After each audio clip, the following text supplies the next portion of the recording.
Well, it took all day, but we finally shaken free from a lot of that cloud cover that has been with us throughout the day today. It's pretty bright out there now, mostly sunny skies. Temperatures at this hour just shy of 80, and winds remain very brisk. In fact, in the last 15 minutes, we've had gusts of 40 to 43 miles per hour here in Springfield.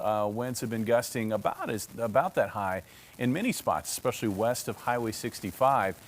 Conditions are quiet. We've got, again, mostly sunny skies now. We look off to the west. We find that it's quiet for now, but there is going to be a risk for some isolated severe weather from southeast Nebraska down into western Oklahoma.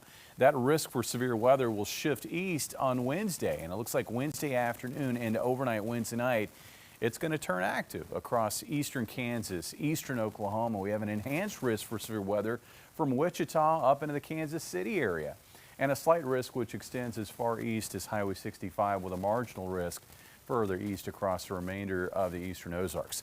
This is what we're looking at. First, I think the main risk with these storms tomorrow is going to be wind.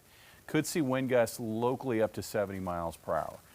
The other risk that I'm going to be watching for is a brief, weak tornado risk. This looks like a setup where I think these storms, as they come in, they're going to be generating wind, and there could be some small circulations within the line, especially near and west of Highway 65. As far as the hail potential, it's not all that great, but I wouldn't be surprised if a spot or two didn't see hail maybe up to quarter size, especially west of Highway 65. So this is what it looks like as we take you hour by hour. This is 10 o'clock tomorrow evening. So this is going to be an overnight event.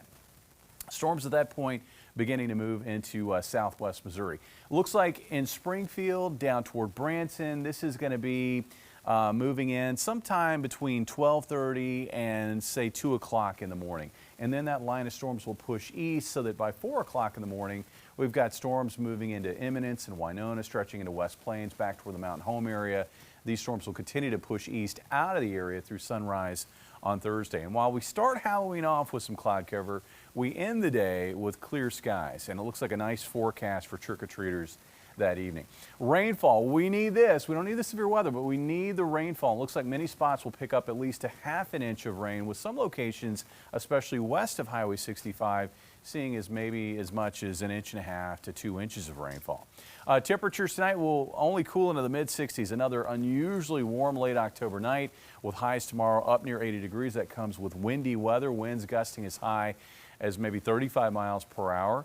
On Thursday, you can see the impact of that cold front, quite a bit cooler. It looks like highs in the mid-60s, which is right on track with what you should expect for this time of the year. And for trick-or-treaters, it looks like clear skies and creepily cool conditions as temperatures fall from the low 60s at 5 o'clock into the upper 40s by about 10 o'clock that evening. The forecast as we work from this weekend into next week still looks active.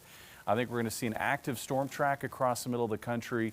And with tomorrow night's round of rain and then the rounds of rain that we'll likely see starting Saturday into next week, many locations will pick up between 2 and 4 inches of rainfall over the next 10 days. The weekend forecast does look wet at times starting late Saturday into Sunday. Steve? All right, Jamie, new federal rules about delayed and canceled